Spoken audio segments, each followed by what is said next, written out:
January 1945 was the beginning of the 6th year of the bloodiest and most destructive conflict in human history.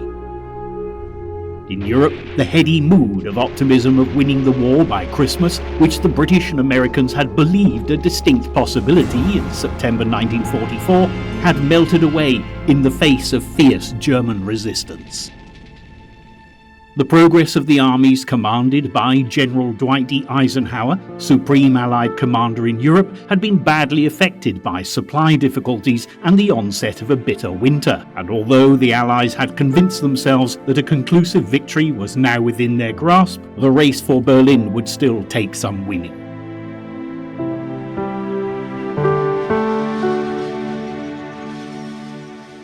As the Russian, British and American troops edged ever closer to the German capital, the opening months of 1945 would see some of the most brutal battles of the Second World War as the fight against the Axis powers intensified.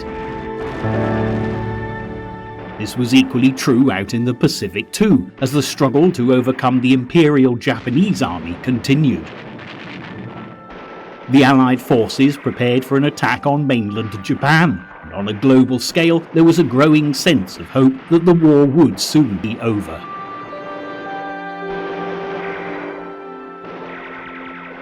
But while the Nazi and Japanese troops refused to back down, battling fiercely even when staring defeat in the face, there were still months of fighting ahead, with many more lives destined to be lost before victory could be celebrated.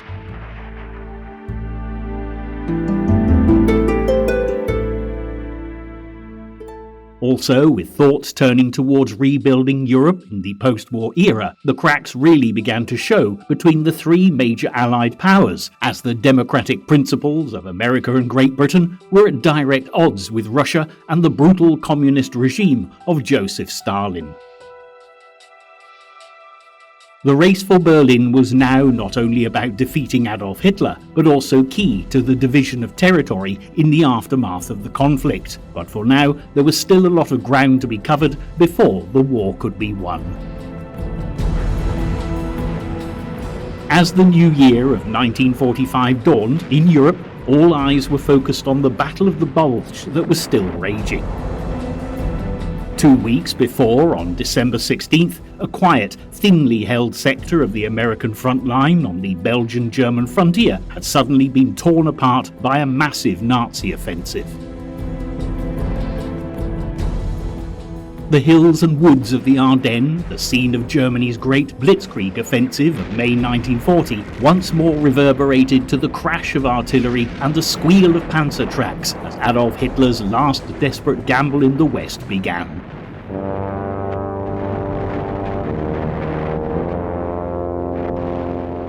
As the Germans pushed into Belgium, Hitler's immediate objective was the River Meuse, but the real strategic prize was the port of Antwerp, which lay another 80 miles away.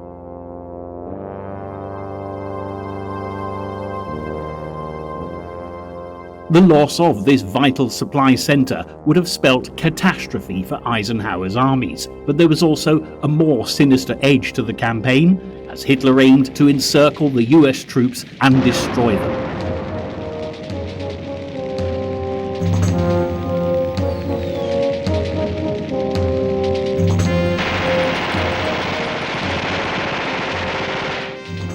With only 3 American infantry divisions standing in the way of 500,000 German troops, supported by nearly 1,000 tanks and assault guns, the surprise attack was a staggering success.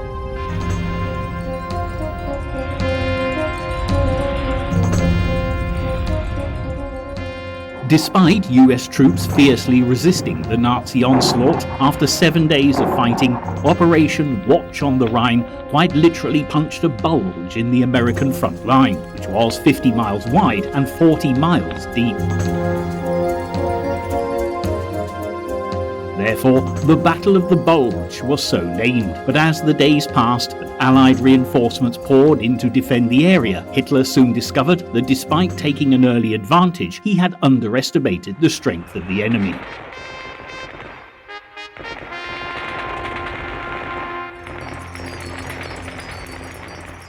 Before long, the commanders of the 5th and 6th SS Panzer armies realized that their troops were simply not strong enough to reach Antwerp or even the Meuse.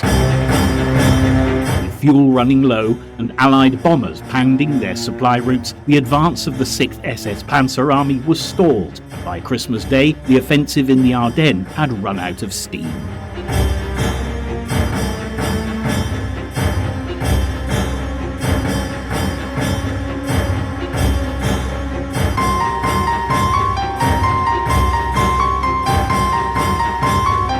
Meanwhile, on the other side of the globe, Hitler's Axis partners, the Japanese, were continuing to struggle against the Allied advance. By the end of 1944, Japan's empire was rapidly shrinking as the pressure mounted.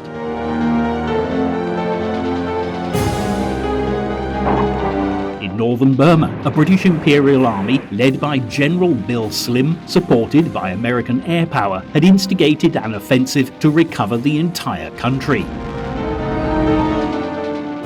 Further east, powerful American amphibious forces based on the Mariana Islands and New Guinea had invaded late in the 1,000-mile-long Philippines island chain. The US Navy also had a few scores of their own to settle, and in the Battle of Leyte Gulf that followed, they managed to wipe out most of the Japanese Navy, including all its remaining aircraft carriers. To the satisfaction of US commanders, the victory saw the attack on Pearl Harbor finally avenged. By November 1944, mainland Japan was also beginning to feel the Americans' wrath at first hand. From airfields in the Mariana Islands, 1,400 miles away, giant long-range B-29 Superfortress bombers launched their first raids on Tokyo and other Japanese cities.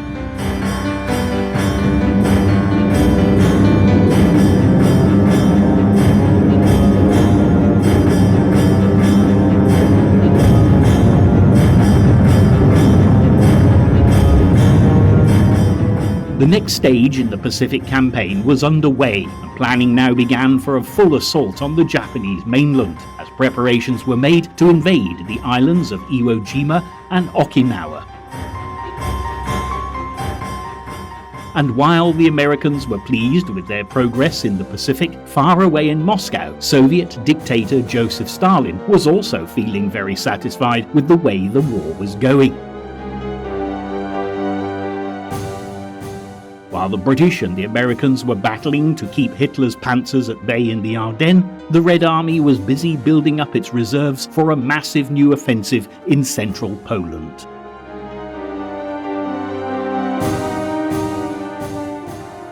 The Soviets' main objective was to target the coal mines and steel mines of Upper Silesia, Germany's easternmost industrial region.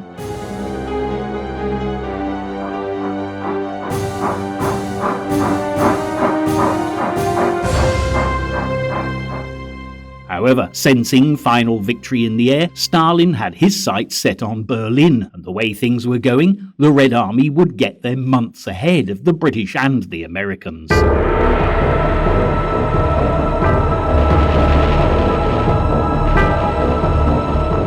On January 1st, New Year's Day 1945, on a dozen battlefields scattered across the globe, it was just another day of death and destruction. In Western Europe, the battle continued in the Ardennes. The Nazi bid for Antwerp in the north had failed miserably, but the 5th Panzer Army that had stormed through the central Ardennes was still battling on for control of Bastogne. This was one of the few Belgian towns where the road network of the Ardennes converged, and if captured, it would clear the way to the Meuse.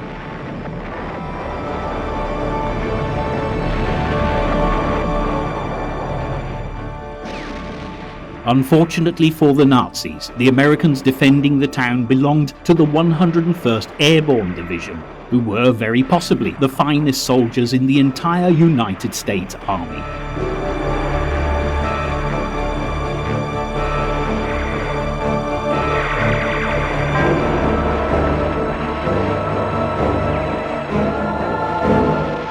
In late December, they'd been joined by 3 divisions of the US Third Army sent by Lieutenant General George Blood and Guts Patton.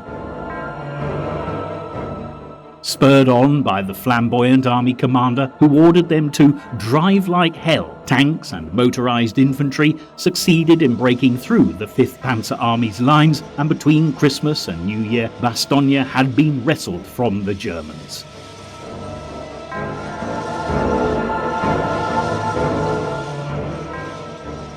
However, the Battle of the Bulge was far from being over, because the bloodiest battles of the Winter War in the Ardennes were still to come. Refusing to give up the fight by January 1945, the 5th Panzer Army launched fresh assaults on American forces, now 6 divisions strong.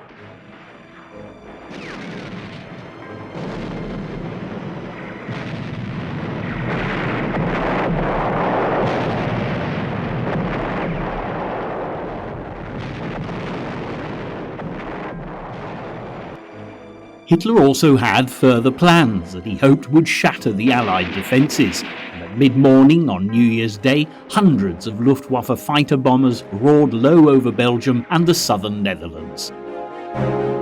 Luftwaffe Chief Hermann Göring's contribution to the ground offensive in the Ardennes, Operation Baseplate, was underway at last.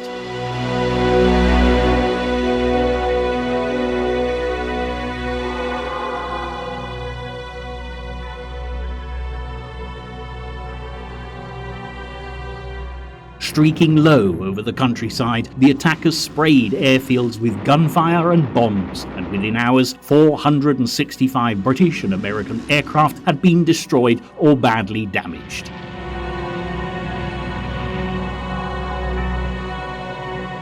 However, the cost to Göring's airmen had been extremely high. 277 German planes had been shot down, and while the Allied air forces could easily replace the aircraft they had lost, the Luftwaffe would find it virtually impossible to replace its dead fighter pilots.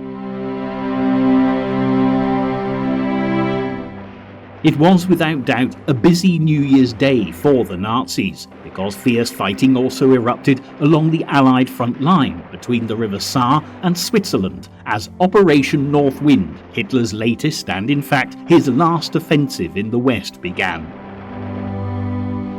Timed to exploit the difficulties faced by Eisenhower in the Ardennes, troops from 2 German army groups hurled themselves at positions manned by American and French troops on a 70-mile front in Alsace-Lorraine.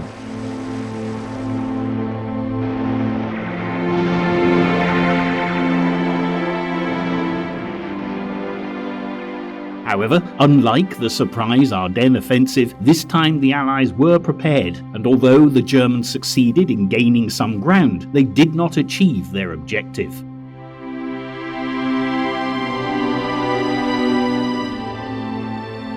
Having failed to divert Allied troops from the Ardennes to the front further south in Alsace-Lorraine, by January 6th, the Germans had abandoned all hope of capturing Bastogne, and this gave Eisenhower the opportunity to assemble his forces on both flanks of the Bulge.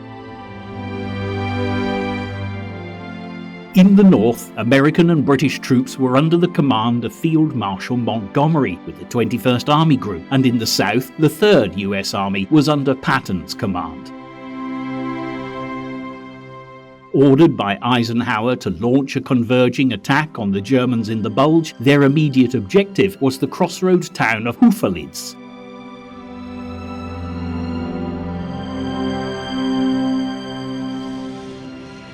Only 25 miles separated Montgomery and Patton's troops, but as temperatures plunged below zero and the bitter winter weather set in, progress was soon reduced to just a mile a day.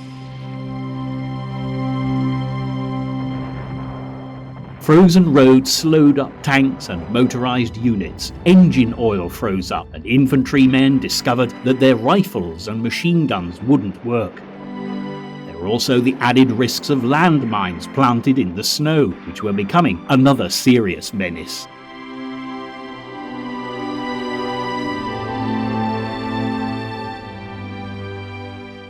Whereas Allied infantry were unused to advancing through deep snowdrifts and frozen roads, the Germans had already experienced extreme winter weather fighting in Russia and were much better prepared for the icy conditions. Even so, despite the problems the bitter winter posed for the Allies, even Hitler soon realised that the game in the Ardennes was up. On January 8th, he gave his frontline commanders permission to abandon the Bulge west of Houffalitz, and 7 badly battered panzer divisions pulled back through the town as Allied artillery pounded their lines of retreat.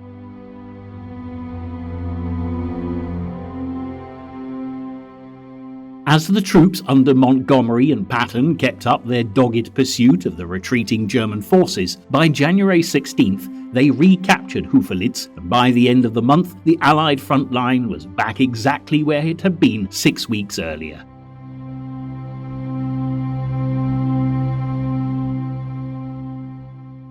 Hitler's gamble in the Ardennes had failed, and the Watch on the Rhine had resulted in a devastating loss of life on both sides.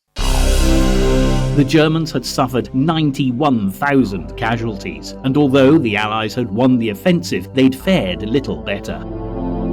Amongst the American forces, casualties were shockingly high, reaching 89,000, with 19,000 of those being fatalities.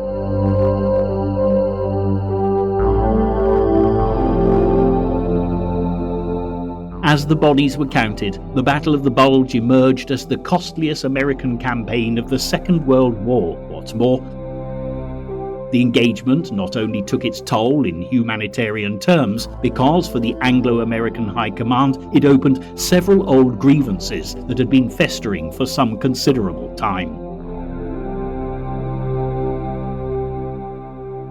Just 4 days after the Ardennes offensive had started back in 1944, Eisenhower had ordered Montgomery to take temporary command of all British and American forces on the northern side of the Bulge.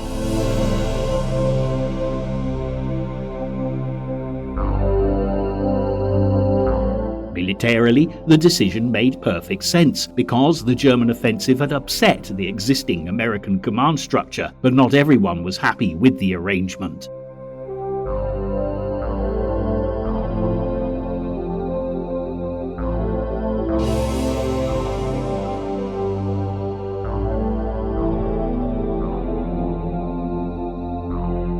US General Omar Bradley, who was renowned for getting on well with everyone, disliked Montgomery intensely, having had difficulties working with him in the past, protested fiercely, and although Monty quickly brought stability to the northern side of the Bulge, his self-promoting attitude upset and annoyed the Americans.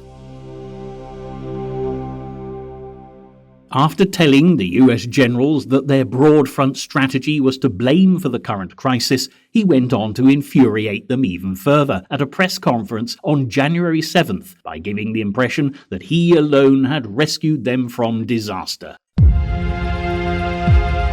Livid with rage, Bradley and Patton threatened to resign unless Montgomery was removed from command of the Northern Bulge.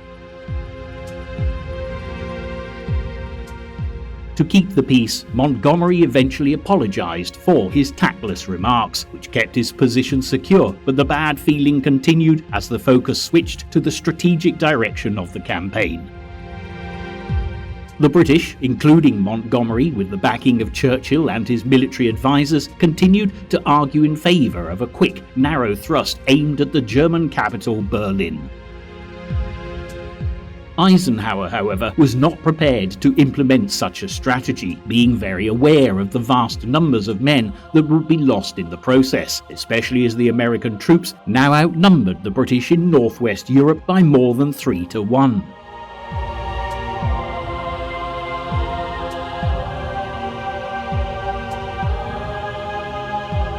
Meanwhile, in the Soviet camp, Joseph Stalin had his own agenda.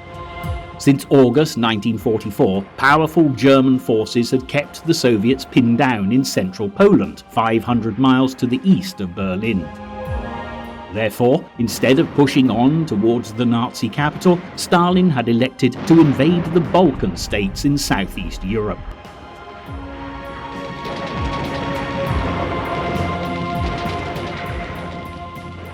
Brushing aside less powerful German forces, Soviet troops poured into Hungary, Romania and Bulgaria, overrunning the Ploiești oil fields vital to the Nazi war economy and triggering the collapse of the pro-Nazi regimes in Bucharest and Sofia. By November, Belgrade, the Yugoslav capital, had fallen to the Red Army and local communist partisans, but in the following month, Soviet forces advancing across the Hungarian plains were prevented from taking the capital Budapest as the Hungarian army, supported by strong German reinforcements, fought back furiously.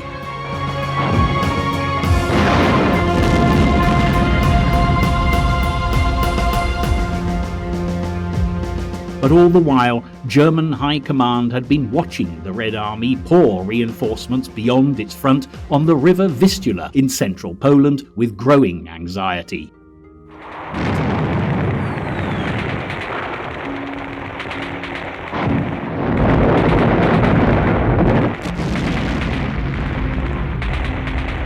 Army Group A, the German soldiers responsible for defending this sector, could only muster 400,000 men and little more than 1,000 tanks.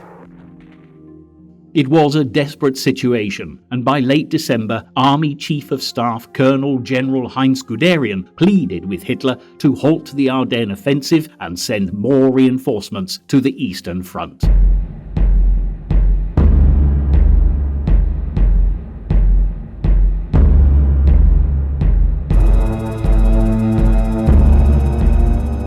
The Nazi Führer ignored the request and was more cut off from the reality of the deteriorating situation than ever. When early in the new year, he was given a report by German military intelligence identifying no less than 225 infantry divisions and 22 armoured corps in the Red Army's order of battle on the Eastern Front, he had exclaimed, "Who is responsible for producing all this rubbish? Whoever he is, he should be sent to a lunatic asylum." In fact, the Red Army outnumbered the 400,000 German troops of Army Group A by 5-1, and on January 12th, the long-awaited Soviet offensive began.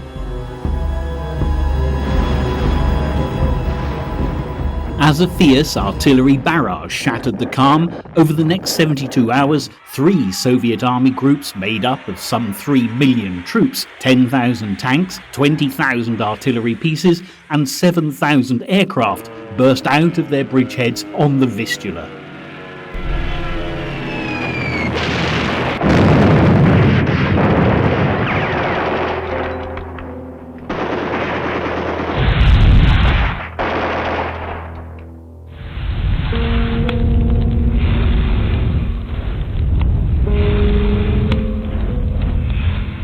Their main objective was the coalfield and steel plants in Upper Silesia, the one German industrial area that had largely escaped Allied bombing. But Stalin and his closest military advisors also had a much greater prize in mind. They were determined to get to Berlin before the British and the Americans.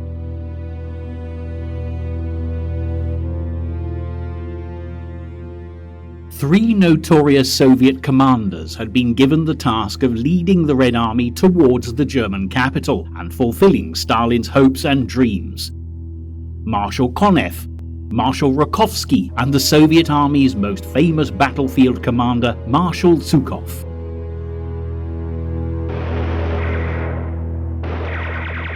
Together they would storm westwards across the war-torn Polish landscape, edging closer to Berlin by the day.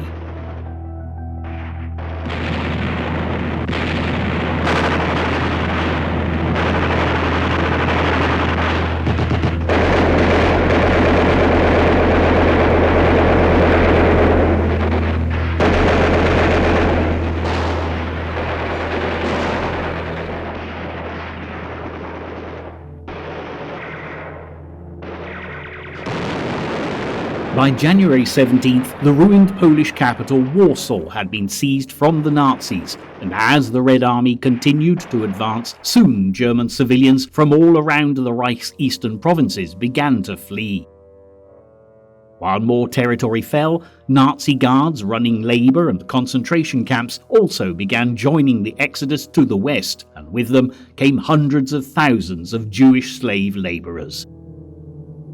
Starving and racked by illness, tragically thousands would die as they marched westwards through the snow. Many of these bedraggled figures came from the notorious camp of Auschwitz, which was soon to be liberated by the Soviets.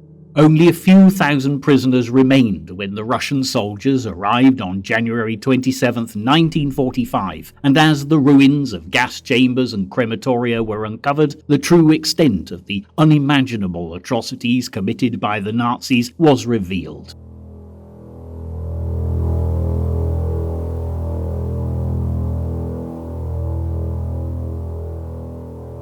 At least 1.5 million people had died at Auschwitz, and for those liberating the camp, it was undoubtedly a chilling and disturbing experience to walk within its walls.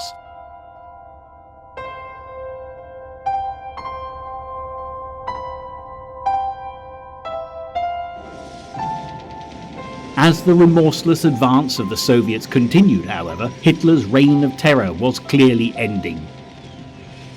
As the Red Army continued their march west, to the horror and dismay of the Nazis, the Russians quickly crossed what had been the pre-war German-Polish border. On January 31st, Zhukov's spearhead reached the River Oder at Kostrin, and on February 13th, Konev's first Ukrainian front caught up with them and dug in to create a 50-mile-wide front along the River Neisse. In just 4 weeks, the Red Army had advanced 450 miles, and Soviet troops were now just 50 miles from Berlin. With practically the whole of Eastern Europe under Soviet control, Stalin was in a confident mood and in a very powerful position. There was no doubt that Germany faced imminent defeat, and while Britain and America still held their ground to the west, Churchill and Roosevelt were keen to discuss the final phase of the conflict and how to restore order in post-war Europe. At the beginning of February, Stalin persuaded Churchill and Roosevelt to travel to the Soviet Union to meet him at the Black Sea coastal resort of Yalta in the Crimea. The American president was keen to nurture and consolidate relations with the Soviet leader, but beneath his cheerful exterior, as Winston Churchill arrived at the airfield, he harbored a deep mistrust of Stalin's intentions.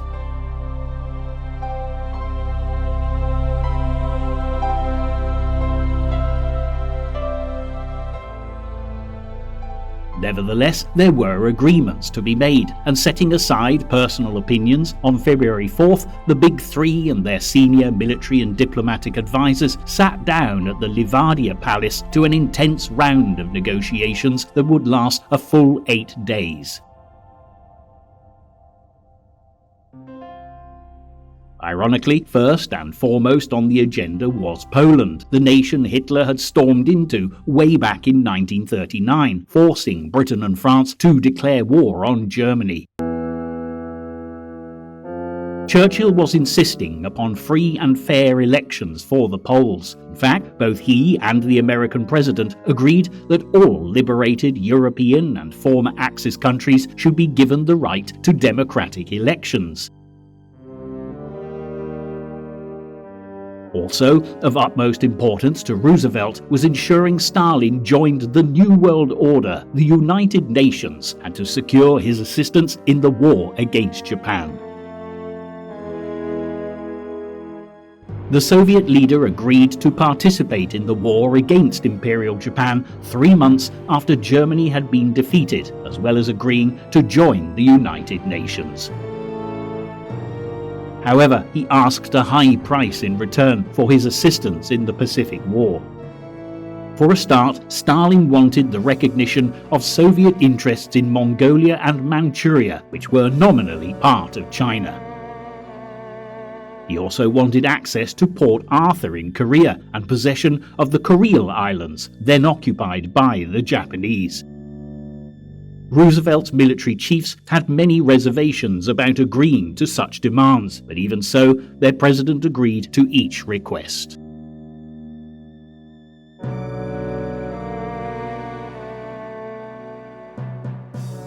By the time the Yalta Conference ended, Stalin had got exactly what he wanted, but only after the war's conclusion would Britain and America realize that a democratic and liberal world was the last thing on the Soviet leader's mind. Under his control, Eastern Europe would be swiftly engulfed into the communist regime. However, entering the final phase of the war, and considering the future of Germany, the Big Three were all of one accord. They would accept nothing short of an unconditional surrender. With the Red Army ready to attack Berlin from the east, Stalin asked that the British and Americans provide practical help for his troops. Heavy Allied bombing raids on railway centres in eastern Germany would interrupt the flow of Nazi reinforcements to the front to face Zhukov and Konev's army groups. As thousands of bombers were available for frontline service in England and Italy, it was a request that the British and Americans could easily accommodate. And as military teams present at Yalta agreed to the Soviet request for assistance, one target loomed large on the maps of the Allied bomber chiefs. It was the German city of Dresden, famous for its many architectural splendors, including several magnificent palaces, and was much admired as the Baroque jewel on the River Elbe. But as well as being renowned for its beauty, Dresden was also a hub for industry, producing many commodities for the German war effort with the benefit of an important regional railway centre. So far, it had escaped heavy Allied bombing because of its distance from the RAF bases, but soon after the Yalta Conference, all this would change. Over the course of the 13th and 14th of February, 700 RAF heavy bombers took off and were soon swarming above the city. Before long, thousands of incendiaries and high-explosive bombs were being released onto Dresden's elegant streets and avenues, and a terrifying firestorm took hold.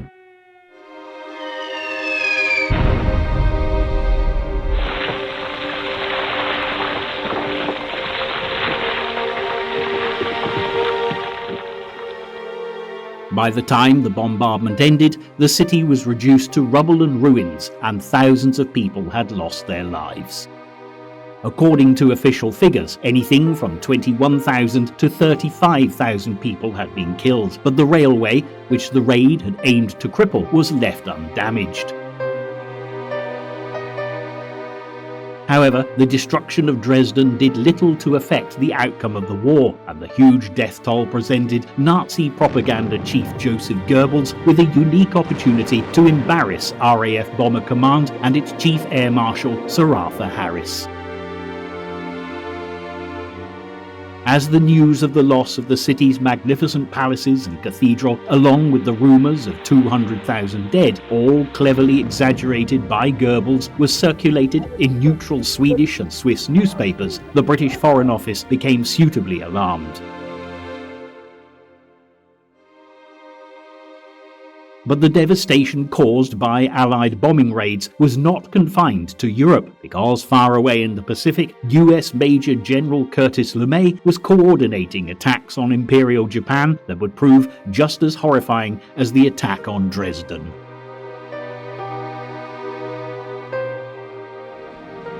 Giant Boeing B-29 superfortresses had been raiding Tokyo and other Japanese cities from bases in the Mariana Islands since November 1944. But when the attacks didn't prove as effective as LeMay had hoped, by January 1945 he had decided to make drastic changes to his strategy. The majority of Japan's town and city dwellers lived in houses made of wood and paper, so LeMay realized that incendiaries would cause the greatest possible devastation. He therefore decided that low-altitude night attacks would prove far more effective than high-altitude daylight raids. On February 24th, 11 days after the annihilation of Dresden, the Americans launched their first night raid on Tokyo with 170 B-29s carrying only incendiaries in their bomb bays. The resulting fires destroyed 1 square mile of the city, and this raid was just the beginning.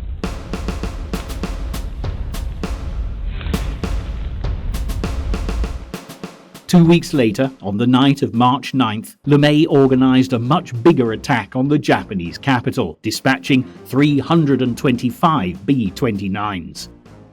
Crammed into their bays were bombs filled with highly flammable magnesium, phosphorus, and napalm, while their defensive guns were removed to increase the range and payload. As the aircraft took off, the weather conditions were perfect for the attack.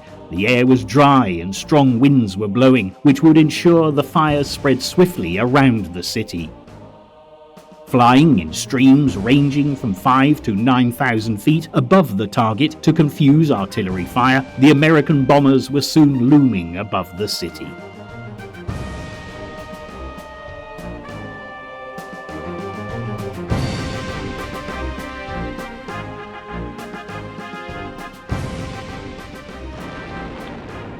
The sky quickly lit up as nearly 1,700 tons of incendiaries were dropped in 3 hours.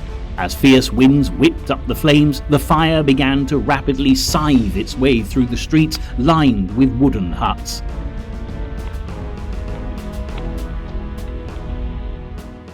As tens of thousands of people tried to escape, their routes were blocked by vast walls of fire, and they had little hope of survival.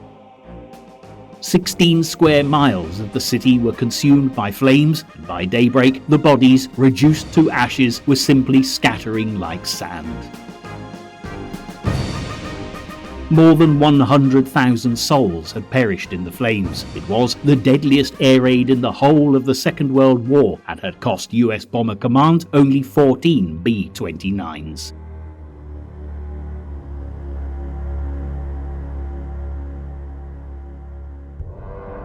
Between March 1945 and August 15th, when the Japanese finally surrendered, Curtis LeMay's bomber crews would wreck 64 Japanese cities, cripple the nation's war industries, and reduce 2.5 million buildings to rubble.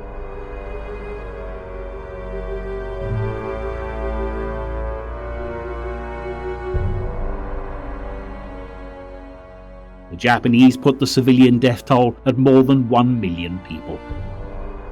7 decades later, the controversy generated by the fire raids on Dresden and Tokyo still haunts the world.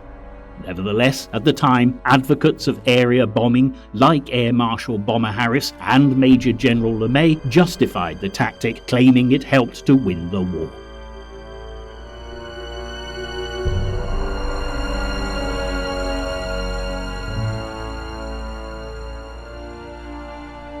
Even so, by 1945, Japan still showed no sign of surrendering, and although the Allies had been steadily winning back territory from the grip of the Empire of the Rising Sun, there were still many bitter battles ahead.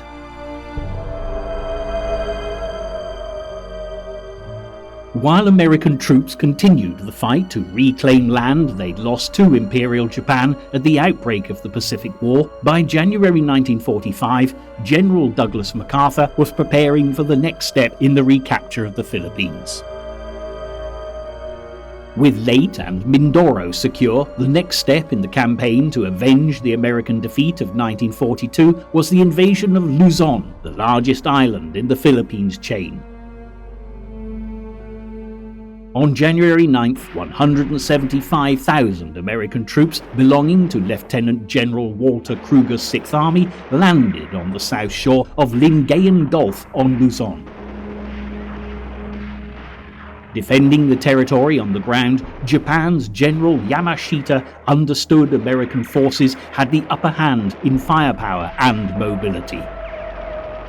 As a result, he ordered his 170,000 Japanese soldiers to retreat deep into the jungle, where he hoped they would have a better opportunity to overcome the opposition. But while the struggle continued throughout January, by the end of the month, Kruger's army was closing in on the Philippines' capital, Manila, and the Japanese realized that their grip on the island was slipping.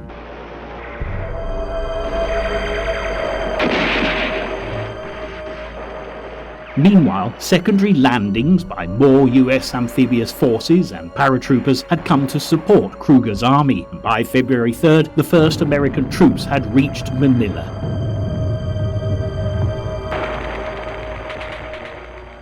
Three years earlier, defeated American soldiers had walked through the streets with their general Jonathan M. Wainwright subdued and bedraggled as the Japanese looked on in triumph. Those that had survived the ordeals of the last few years were still being held prisoner, along with many civilians, and it was Kruger's first objective to liberate the thousands of people who were still suffering in the Japanese prison camps.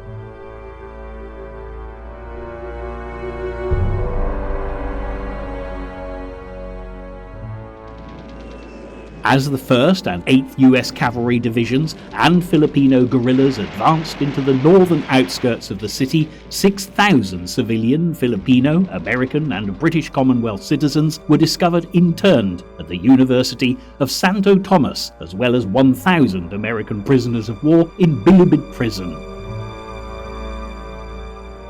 Meanwhile, 2 commando raids organized by American Special Forces liberated hundreds of starving, disease-ridden captives in camps at Cabanatuan and Los Banos.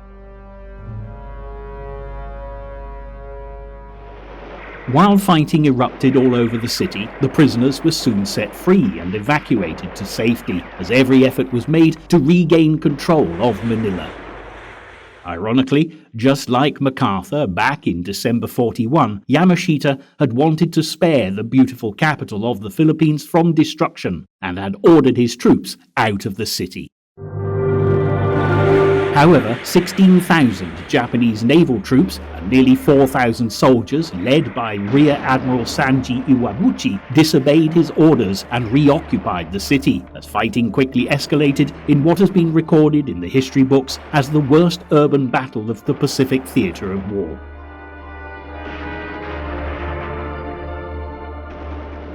Manila's civilian population found themselves caught up in the deadly crossfire.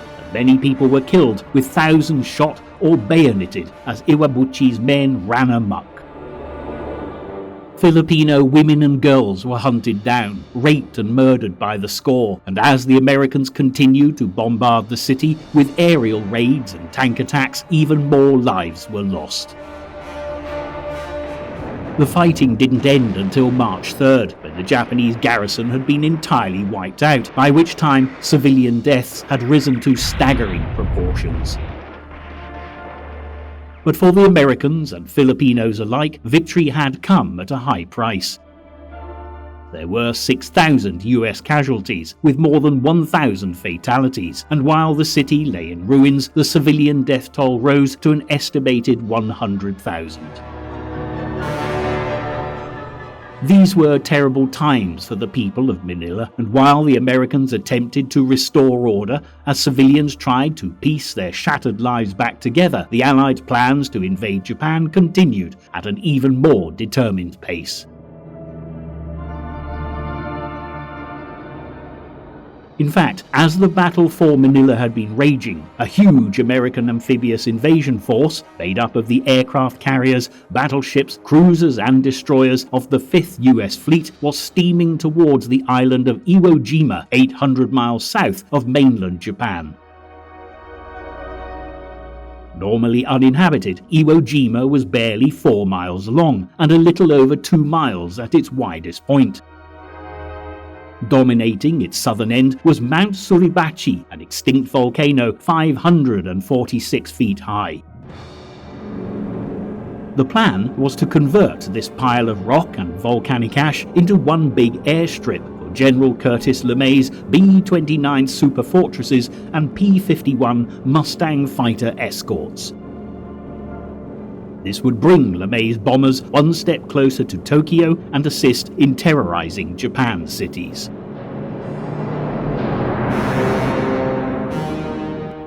The attack on Iwo Jima started with 10 weeks of heavy bombing and 3 days naval bombardment to break down Japanese defences. Then, at 2 a.m. on February 19th, Operation Detachment, the invasion of Iwo Jima, began. As a storm of high explosives and steel lashed the island, 70,000 US Marines braced themselves for an assault landing, and just before 9 a.m, the first waves of US Marines hit the beach. Much to their surprise, they found no sign of the enemy, and for a moment they thought that the weeks of bombing and shelling had destroyed the Japanese defences.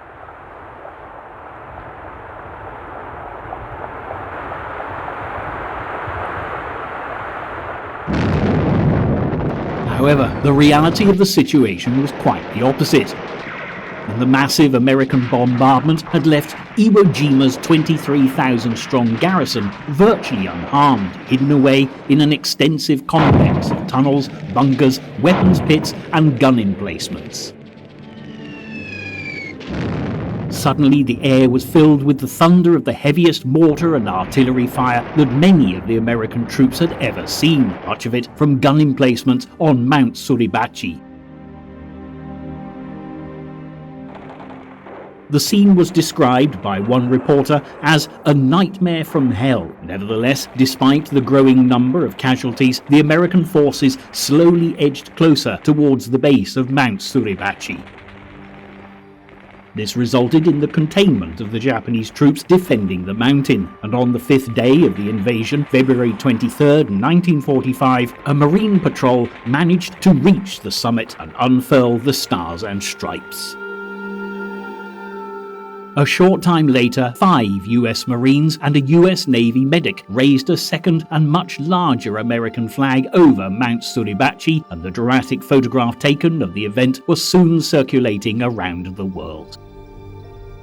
It came to symbolize the raw courage of the US Marine Corps, but the battle for Iwo Jima was far from over. 3 of the men in Joe Rosenthal's stirring photograph were killed shortly afterwards as the 4th and 5th Marine Divisions, reinforced by the 3rd US Marine Division, proceeded to clear the rest of the island. The Marines suffered extremely heavy casualties as they fought for Iwo Jima, quite literally yard by yard. Over the course of a month's bitter fighting, the Japanese on Iwo Jima were gradually dragged from their underground hideouts, but it cost the lives of many Americans. On March 16th, Iwo Jima was declared officially secure, but another 5 days passed before the Japanese command post on the northwest side of the island was located and destroyed. Finally, on March 26th, after 35 days of the bitterest fighting, the battle was over.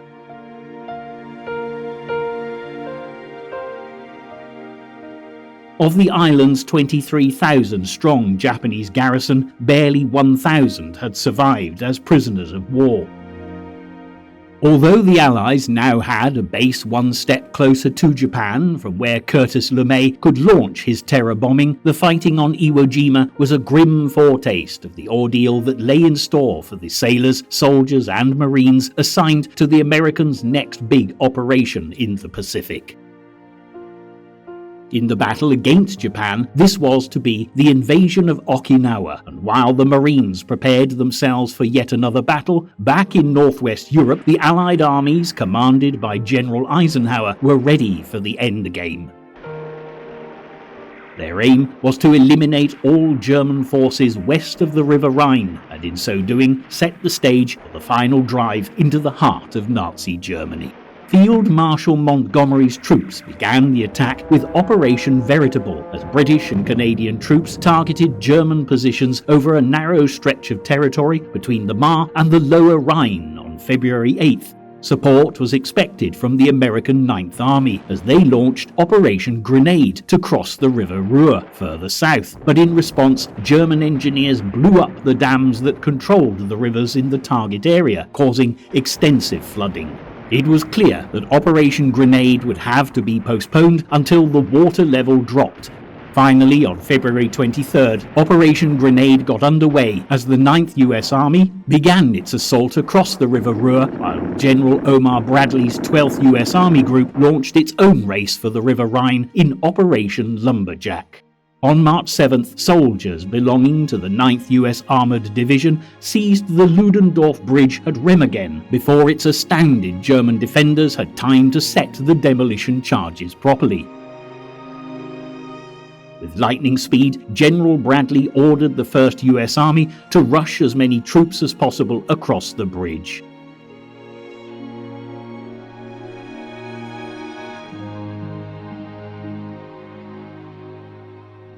General Patton was also active, and by March 21st, under his command, the 3rd US Army had surrounded the German divisions in his sector. 24 hours later, Patton's men had crossed the Rhine between Mainz and Mannheim, and their bridgehead was secure.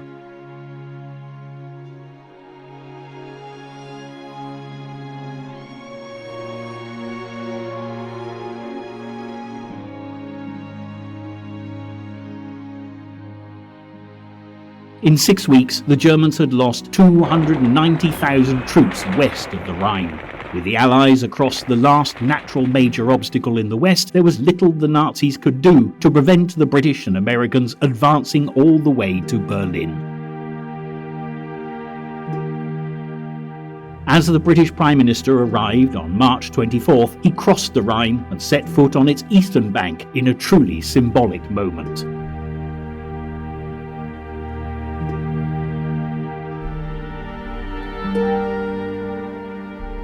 Churchill was now eager to press on towards Berlin. With so many Allied servicemen already lost in bitter battles, on March 28, 1945, Eisenhower took decisive action to begin the final stage of the campaign for Northwest Europe. Much to Churchill's dismay, Eisenhower, who was intent on keeping Allied casualties to a minimum, declared that Berlin was no longer a major military objective, leaving the task of securing Hitler's last stronghold to the Russians. Scarcely believing the news, to the east, Stalin ordered Marshal Zhukov and Marshal Konev to the Kremlin to plan the Red Army's final offensive against Nazi Germany.